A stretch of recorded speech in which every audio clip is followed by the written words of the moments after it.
ます。失礼します。コンココンコンココンコンコンコンコンコンコンコンコンコンコンコンコンコンコンコンコン一応ナチ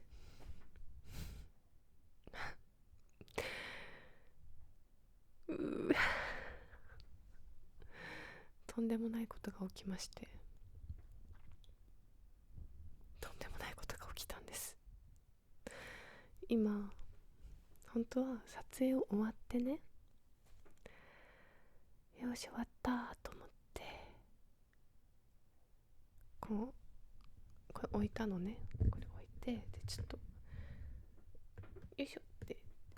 てやったら、これにね、イヤホンのコードに引っ張られて、この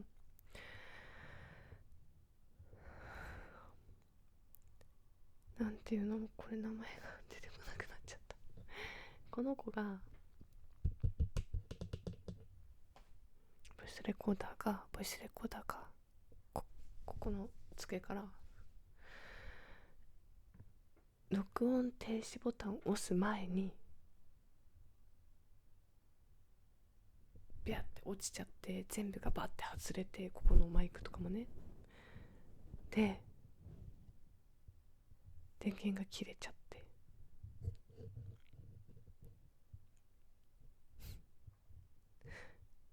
で急いで音を確認してみたら、案の定録音してたファイルが破損してて、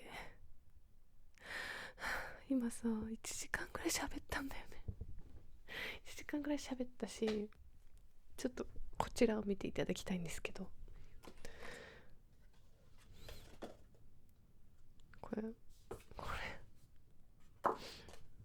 何かわかる？こ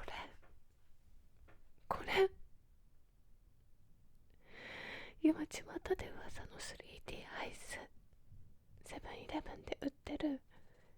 3D アイス、これ食べきっちゃった。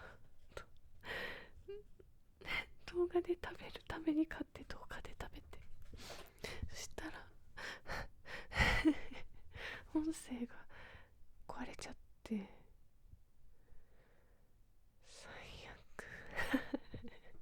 最悪すぎて、もなんか本当に今激萎えしてるんですけど、でも雑談は撮りたいから動画もう改めてちょっと撮ってる。レックになってるね。レックになってる。もうやだくっそ。なんでなのとつもり、あんだそんなもんかって感じ。本当に最悪マジで最悪。本当に。でも壊れてはなかった。ほら使えてるし、壊れてはなかったけど、ここが壊れた。ここ電池を入れるとこの電池パックの蓋が壊れて、折れちゃって、爪みたいなのが壊れちゃって、なんかもう2025年いろいろあったけど、でも頑張ったよねみたいな感じだったんだけど、もうとんでもない。ちょっと待って待ってほしい。私ね、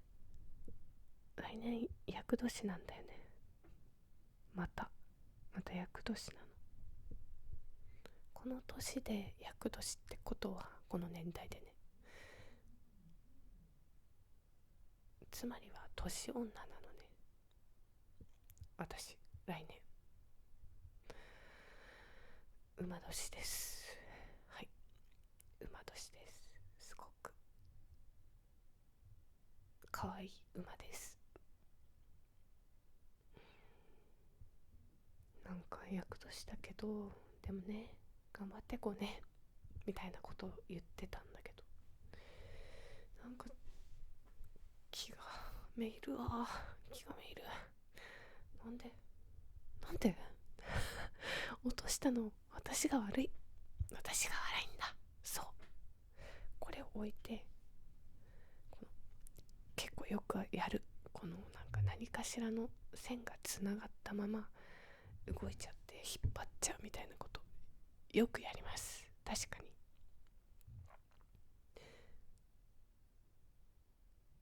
に。いやもういい、もう考えない。壊れなかった、それがすごく素晴らしいこと。壊れなかったし、そのカメラだってレンズと本体とか合わせて50万ぐらいすんのねバカみたいでしょ。こんな全然動画出せてない YouTuber でもない女なのにバカみたいでしょ。でも50万もするそのカメラが壊れなくてよかった、落とさなくてよかった。マジでこの子も4万ぐらいはしたと思う。確か5万わかんないけどしたと思うけど、まあでもまあよかったと思ってしまいましょうか。壊れなかったし、ちょっと一旦マジで切り替えよう。いやほんとなら切り替えてから動画撮れよって思うじゃないですか。でもなんかもうそんな切り替えてたら動画撮れなくなると思って今日私はこの雑談動画を撮りたかったの絶対に。でね、編集する時間も字幕をつける時間もいるし、今月はもう1本できればあと2本ぐらい動画、しかもロールプレイを撮りたいのね。とすれば私は今日雑談動画は今日撮っておきたいの。そうだからちょっと切り替える前にからちょっと一旦動画を撮ってみるということをやってみました。はい、ちょっと今の気持ちはみんなに伝わったでしょうか伝わったかな。でもじゃあ今年の役を今ここでこの子を落としたことによって一旦落としたと、そうだよね、確かに確かに役を落としたと思えばいいんだ。このね2025年の役は2025年に全部こうって置いていくのよ。そう役を全部落とせたと思いましょう。よし気持ちを切り替えていこう。せっかくのささやき雑談なんだからそんなに大きな声で喋ったらいけないよね。そうですね。はい、まあねこれはね500円もするけど高すぎてってはなるけど一応美味しかったですよ。だって果汁果肉 17% 一応ちゃんと入ってるのでね、17% がどの程度のあれなのかわからないけど、ちょっと待って、明るすぎない？あ、分かった。ちょっと下のライトが明るすぎるかもまあそんな感じでちょっと嫌なことがあった後ですけど元気です。生きてりゃいろいろある生きてりゃいろいろある。そうで、私が11月動画を上げれなかった理由とかをさっき話してたんだけど、まあ体調を崩したっていう話だよね何回体調崩した話をするんだよって思われると思いますが、11月は蓄膿症になっておりました。この目のこっちもう痛い、まだ痛いんだよね。ここはい大丈夫か。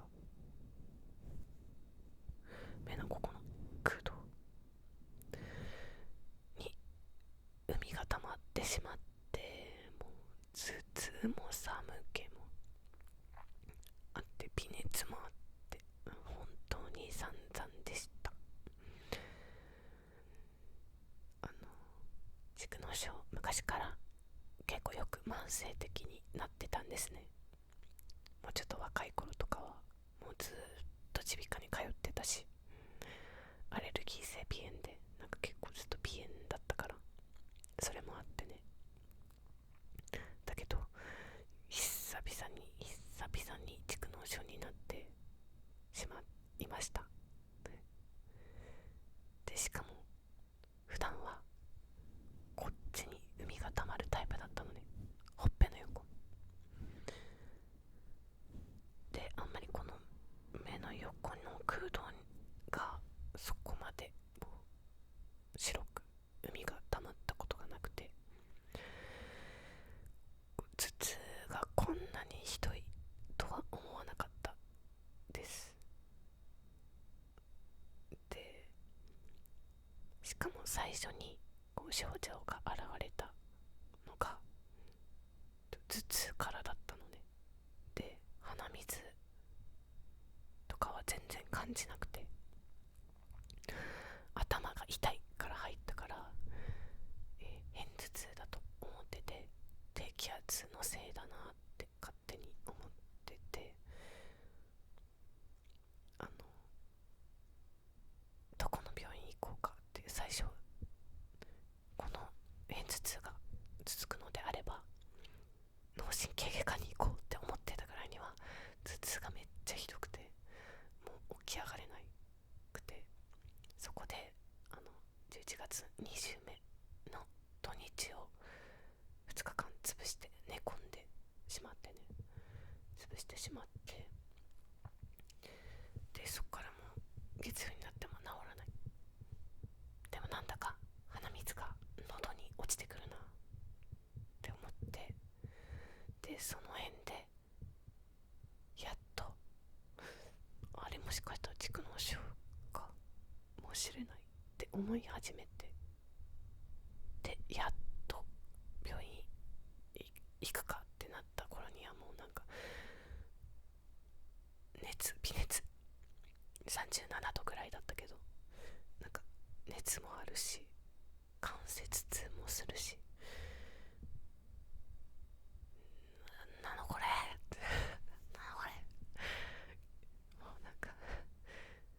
すごいしんどかったです、今回の蓄膿症は。だから普通ね、蓄膿症っていうもの、蓄膿症の症状としてはないのね。熱とか寒気とかそういうのは。だからなんか風邪なのかなと思ったけど、でもそのここの痛み、頭痛と鼻が落ちる以外にそんな風邪みたいな症状もなくって、あんまりインフルとかコロナとかそっちでは絶対ないだろうなみたいな感覚、自分の体感がもうそうだったから、もう蓄膿症でしかないと思って耳鼻科に行って、レントゲンを取ったらここがもう真っ白、もうなんかで、特に右側こっちが広かったんだけど、こっちの方がやっぱりもう白くて、うわー蓄膿症だーって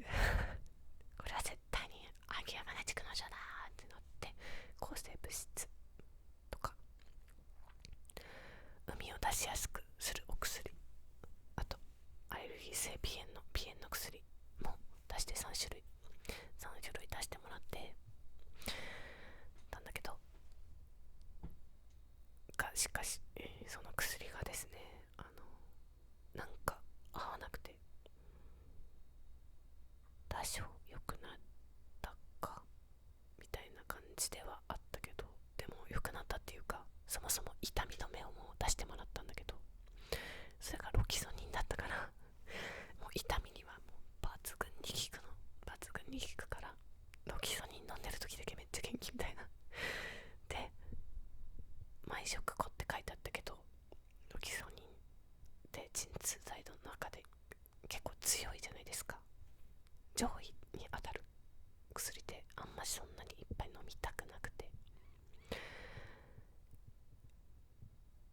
薬剤師さんに聞いたら、これはじゃあ、痛みある時とかそんな、なんかもう大丈夫そうになったら飲まなくていいですよって言われたから、飲んだり飲まなかったりしてたんだけど、やっぱ飲んでない時はもう耐えられないなんか熱を下げる効果もあるじゃん、痛み止めと、あと熱も下げる鎮痛、解熱鎮痛剤じゃん、ロキソニンって。だからちょっとした寒気とかね、微熱みたいなのも薬飲んでるとなくなるけど、飲んでないと再発するみたいなのがこうずっと繰り返してて、で最終的に抗生物質、おそらく抗生物質の影響でなんだけど、体にジンマシンが出るっていうもうなんか、なんでってなんだよってなる感じで、その薬ももらって1週間目がなんか思ったように回復せず、1週間経って、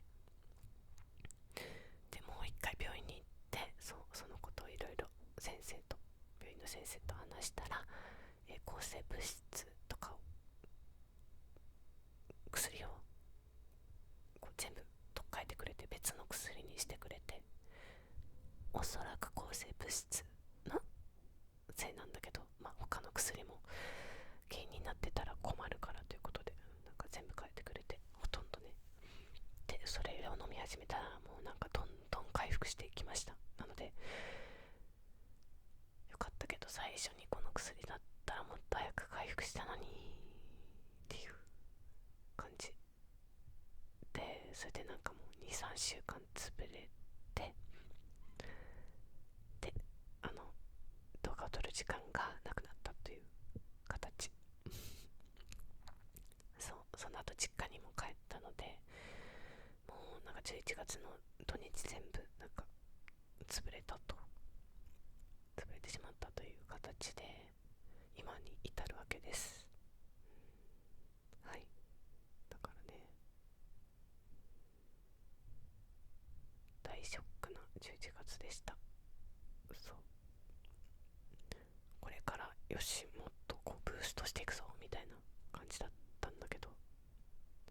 全然ダメだったね。全然ダメだった。こちらも見てお分かりの通り、インテリアがちょっと揃いまして、ちょっとずつね、可愛い感じで過ごしやすいおしゃれな感じにしていっているんですけど、このね丸テーブルとかもね、ちょっとこの残骸が悲しみを思い起こさせる私の、嫌だくそこの丸テーブルとかもね、ずっと欲しかったので、ずっとどれがいいかなって探してて、もう10月11月にはいろいろ必要なものを揃える、もう買い物をすると決めて、で夏7月8月9月あたりはこうずっとちょっと節約気味で、ずっとあんまり買い物をしないで来て、ドカンってこの10月11月に買い物したんですね。なのでなんか買い物した後に、おーよーしみたいな感じになってたら、体調崩して、なんか大きいお金をたくさん使ったら体調崩すのか私みたいなお金使いすぎるともしかして体調が崩れる運命なのかなと思って、なんかもうね、そんな風に思っちゃうぐらいには、なんかずっと体調悪かった。でも結構いい感じになっておりますね。私の中ではまだまとまってはないんだけど、全然。でもしばらくこの状態でも全然問題ないかなぐらいの感じです。すごい可愛くないですか？このパソコンの下にあるこのノートパソコンスタンド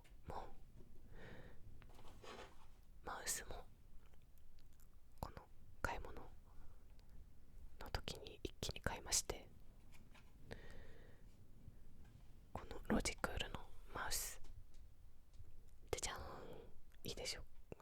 マスター MK マスター 3S っていうやつなんだけど、巷で有名な、これも有名だし、ここになんかトラックボール、丸いボールがついてて、こう丸いボールをコロコロするタイプのやつも多分有名だと思うんだけど、なぜこっちにしたかというと、このくるくるがですね、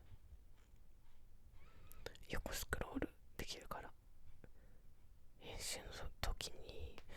なんか前行ったり横行ったり、こう大変なのよね。で、今まで私マウス持ってなくて、ずっとこのパッドでこうやってパッドで動かして、でショートカットでカットとかしてたんだけど、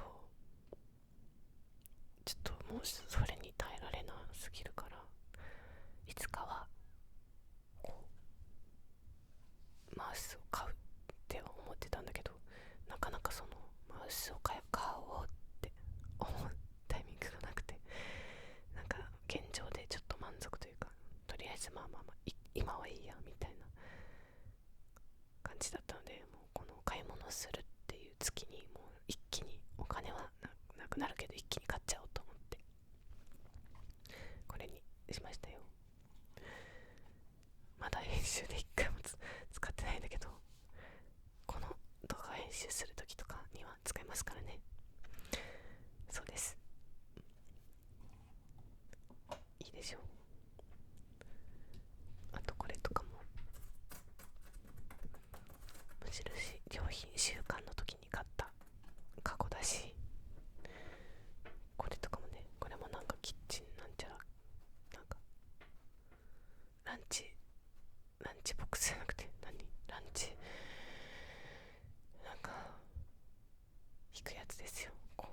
飯の時に引くやつそうそれとか、よいしょ。これは GU で買ったメガネ。ちょっと汚いけど、だってメガネとか好きなんだよね、私。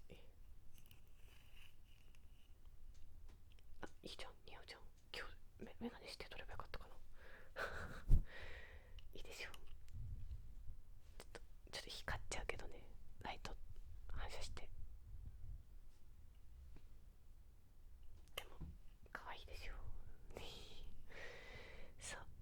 なんかね、インテリアだけじゃなくて洋服とかも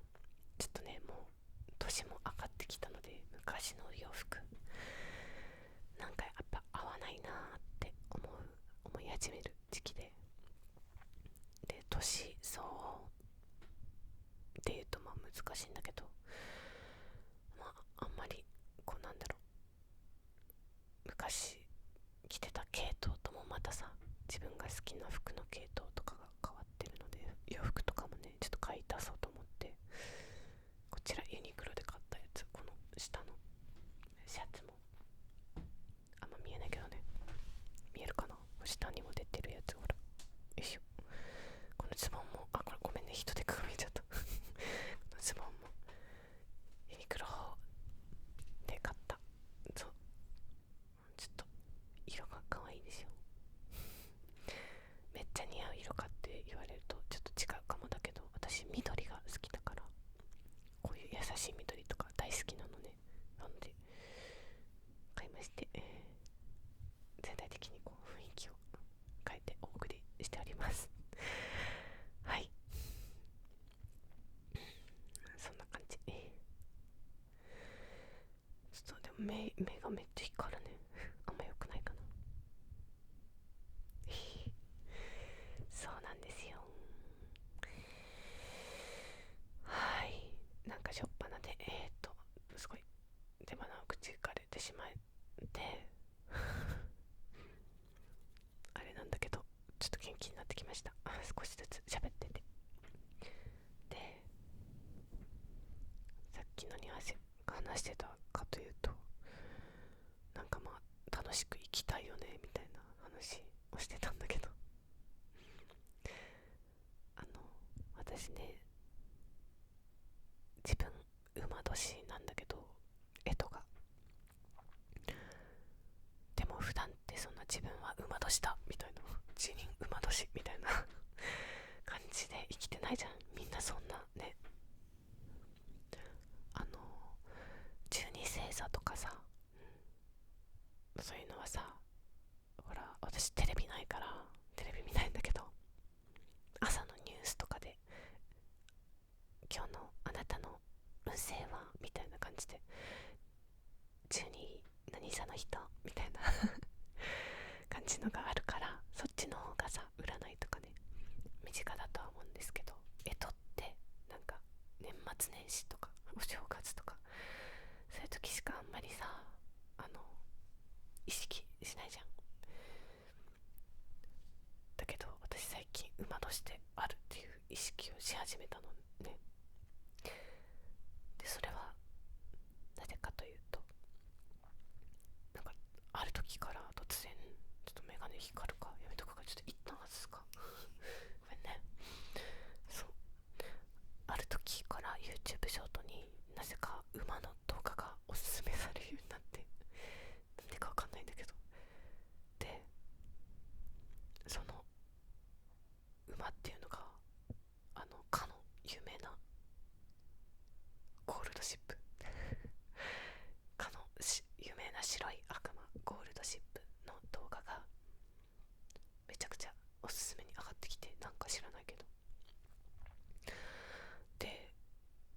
それを見てたらなんか気になっちゃって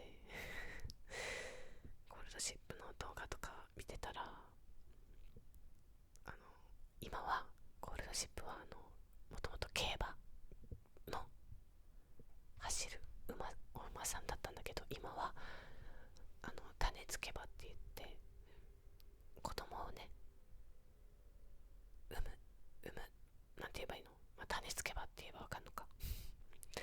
をしているのね。だからそのゴールドシップの子供が次々と生まれているわけですね。でその子供たちが今世代をね継いで、その子たちがレースで走ってたりするわけよ。なんかそれを見てちょっとなんか感動しちゃって、感動したし、なんかゴールドシップのなんか変顔とかなんかその逸話みたいなのがあるじゃない。なんかゴールドシップはなんか隣の馬、レースの直前に隣の馬になんか怒って、挑発されて怒って、なんかレースを走らず立ち上がったみたいな一切レース1位取るとかじゃなくて、その場で立ち上がってヒーヒーみたいな感じでレースに出遅れて、なんかそれのせいで出遅れたか忘れたけど、なんかゴールドシップにこう一応ね賭け事だからお金がかけられているじゃない。1位取ったらそのお金がこう何倍かになってみたいな、返ってくるみたいな。だけどそのゴールドシップが今回はきっと1位だろうと思ってみんなゴールドシップにかけてたら、もう走らなかったから、その総額120億円とかがおそらくかけられていただろうみたいな感じ。それはなんで分かってんのか分かんないけど、計算したのかそれともなんか大体想定額なのかはあんまり分かんないけど、その120億ぐらいが全てほら紙切れとなったみたいな逸話とかを見てるとなんかもう気になってしょうがなくて、ゴールドチップの現在みたいなのとかも動画で見るんだけど、なんかね会いたくなっちゃって、ゴールドシップにどうやったら会えるかとかまだ検索してないんだけど、なんか単純にね会いたいなみたいな、一度お目にかかりたいなみたいな気持ちになって、ちょっとそう考えると、そういえば私って馬年なんだわみたいなことを思うよですね。まあ来年年女だし、馬年だからね。で年女で厄年なんですね、この年代の女の人は。だからちょっとまた厄年かって感じなんだけど、そうでも馬が最近お気に入りで動画をよく見てますね。ショートで流れてくるやつとか特に見ます。ゴールドシップの子供の動画とか、一度も競馬にも行ったことないんだけど、なんか一回は行ってみたいなってちょっと思いましたね。馬って可愛いなみたいな思った。そう、そんな感じで私が地銀馬年っていうのをね、最近よく感じるっていう話でございます。はい。そんな感じで最近はやっと元気になったかな。楽しく過ごしてましたよっていうお話です。そう、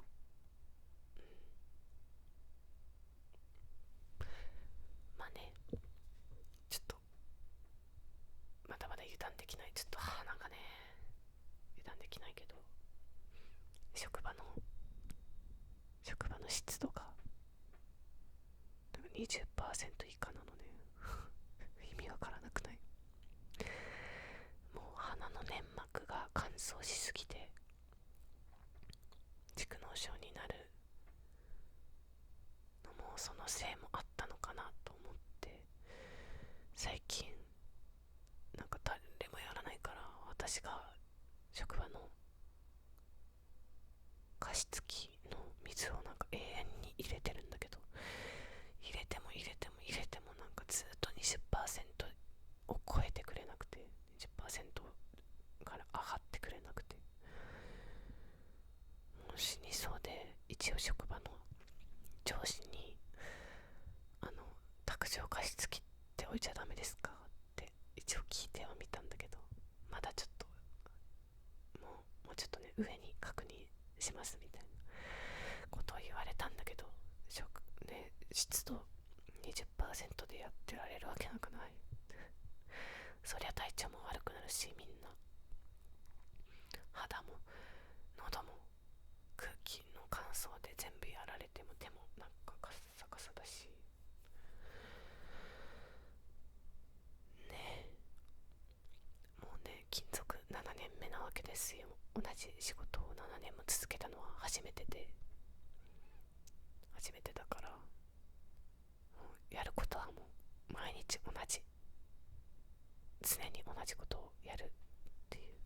お仕事だから、別にそれは構わないんだよね。私、毎日別のことをさせられるとか、なんかこう変化が嫌いな方なので、同じことを常にやっていくっていうのは、結構耐えれるタイプ。むしろそれもの方が楽っていうタイプではあるんだけど、にしてもさ、変わり映えのない毎日でずっと同じことやっててさ、なんか嫌になるじゃん。でそれにもうなんかやることはもう決まってるわけだから、あとは何に重きを置くかっていうと、職場で、あとはもう居心地の良さとかなんだよね。環境、それが、人間関係はもうなんかそんなにめんどくさくなくて、すごい助かってますよ。すごい人も職場にそんなめっちゃ嫌な人とかもいないし、そんなに上下関係がしっかりあるんだけど、上下関係を意識しながら仕事するような現場ではないので、その辺も気楽だから、本当にあとは職場の環境なのよね。環境、居心地の良さが一番大事なんだけど、それがもうあとどれだけ長くこの仕事を続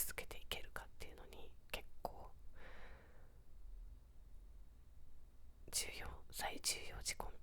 みたいな感じであって、もう職場の温度とか明るさとか、あと湿度もね、湿度とか空気のきれいさとかそう、もうなんかそういうのをもっとしっかり考えて整備してくれないとちょっときついなって思い始めているところで、でも7年ってことは来年にはね、有給が最上位、なんていうの、有給ってさ、何年目で増えて何年目で増えてでちょっとずつ増えていって、なんか7年半とか8年何どんぐらい、でも来年私が有給もらうときに一番上まで行くのね。最大値もらえる最大値で、ここでは止まって、あと何年長く働いてもその最大値はもうそこで止まるんだけど、でも最大値行くのねそうなってくると、その有給も逃したくないと思うし、有給結構取りやすい職場でもあるから、それを考えるとなかなかやっぱ辞めるっていう、仕事を辞めるっていう意識には持っていかれない、持っていきにくいはあるんだけど、でもなんかもう湿度が 20% でもなんか本当にこのままいくと私はまた蓄膿症になってしまうし、鼻の粘膜がもうやられるし、そもそも周知の事実として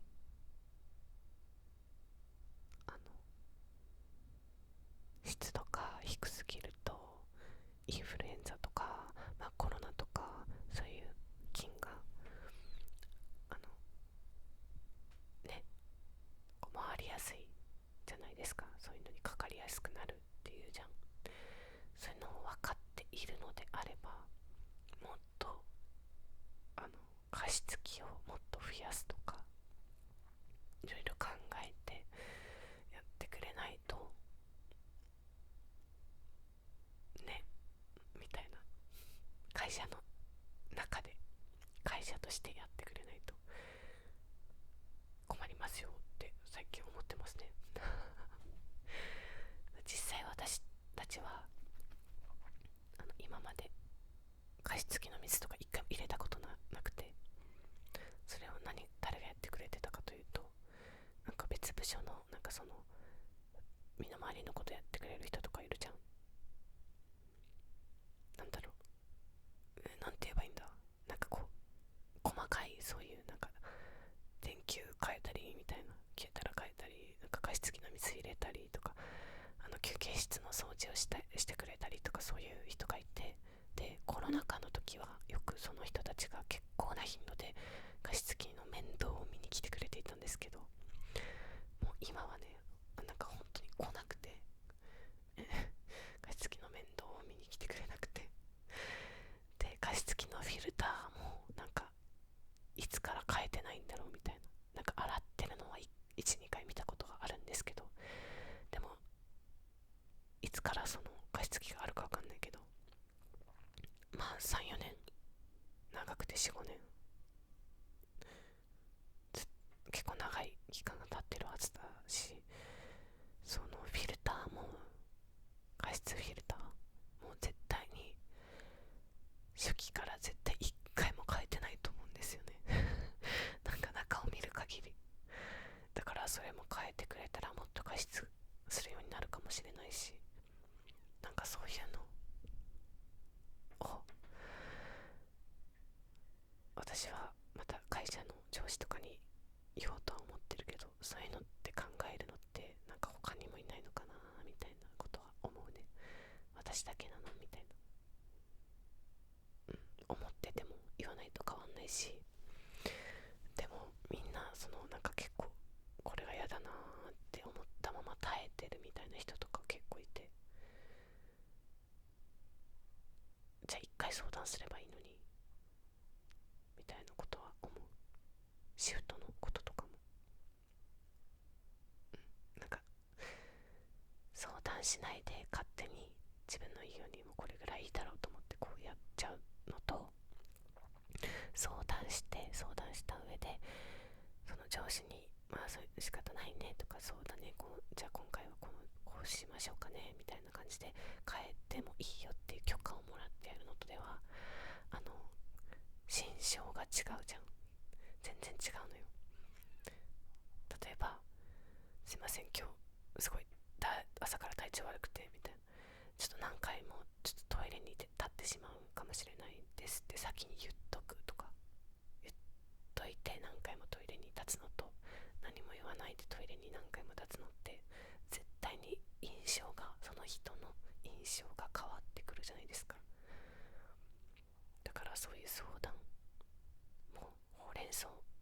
ていう意味もなんか会社の上司から私たちに言ってほしいこともたくさんあるし、自分たちもじゃあそれは相談したらもういい感じでうまく解決できるんじゃないかみたいなこともあるし、なんかほうれん草が足りないなってそう最近そう思うね、会社に対してはね。だからそこは相談してっていうか、私たちにこういう風にする予定でなってます、なのであなたたちにはこの作業を今一旦してもらいたいですって言ってもらえれば納得してするんだけど、何もその理由も言わずにこれやってくださいって言われたら、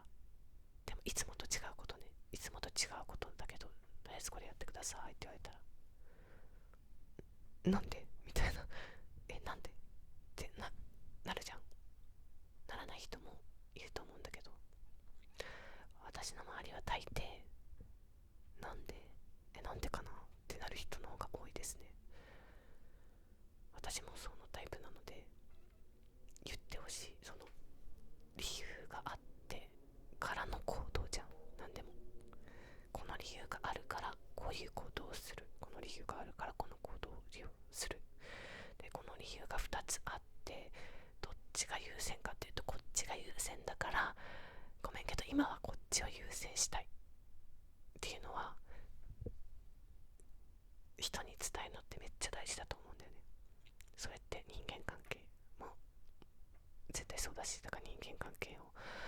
トータルして人間関係だけど、恋愛とかもそうですよ。こう言わないと伝わりませんからねなのでその辺もね、ちょっと最近会社に対して思うことなどはちょっといろいろありますけど、1ヶ月の休職を許してくれた職場でもあるので、できるだけ貢献はしたいですよ。貢献はしたいですけどみたいな。だけどここはこうしてほしいし、ここはこうしてほしいし、とりあえず加湿器をもっとたくさん増やすか、宅地加湿器をよくしてもらうか、とりあえずこの会社の湿度にも気を配ってほしい。最近の一番の思いはそれ。そんな感じでございます。家にもね加湿器買ったんだよね。そうだからちょっと気をつけて口鼻喉大切にしていきたい。みんなもね今無理すると年末に体調崩します。これはねもう断言しておきます。年末年始に体調を崩します。今無理しすぎると。いいですか？ちょっとねいろいろ仕事ものによってたくさんあると思いますけど、絶対に無理しすぎないでしっかりとねお風呂にゆっくり浸かったり、あったかいものを飲んで食べたり、加湿器つけたり、ちょっといろいろやっていきましょう。私もちょっとマジで頑張ります。年末年始に体調を崩すのはね何年もやってきたのでね、コロナになったのもね胃腸炎になったのもね年末年始だったからね。さて今年は絶対に元気でいたいのでちょっと無理はしないですけど、動画はあと2本撮っていきたい。あと2本撮って両方12月に上がるか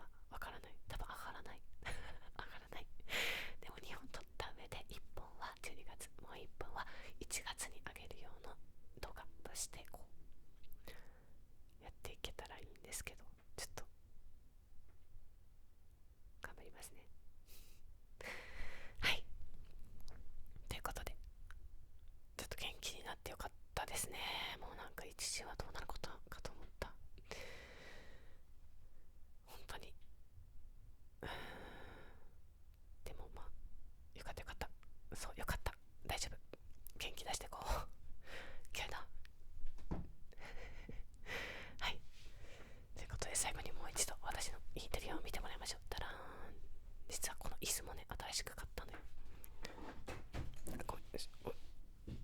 こんな感じ、いいでしょ。かわいい。でもね、多分これね、本当はちゃんとしたやつは有名ななんか家具ブランドとかであるやつだと思うのね、本物はね。でも多分これってなんていうの、リリダイレクト品なんていうんだっけ、なんかほら、本物とさ、本物に似せて作るみたいなやつあるじゃん。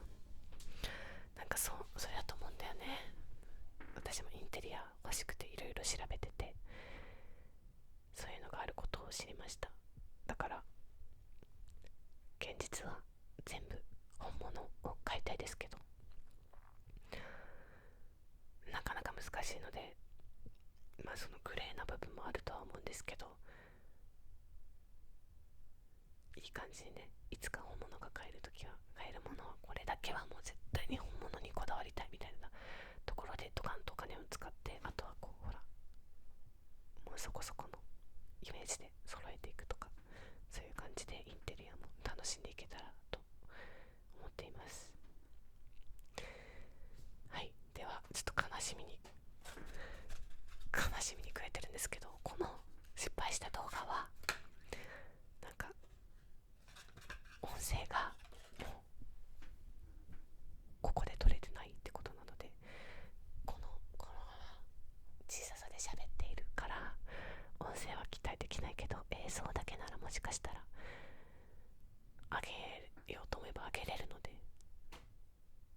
どっかで上げるかもしれないし、この動画の最後につけるかもしれないし、期間限定じゃなく、なんていうの、 URL だけ貼っときますみたいな感じで、見たい人だけ見てねってやるかもしれないし、まあそれは私の気分によります。一回確認してみて考えますので、もしURL とか貼ってたら見つけて気になったら見てみてください。はい、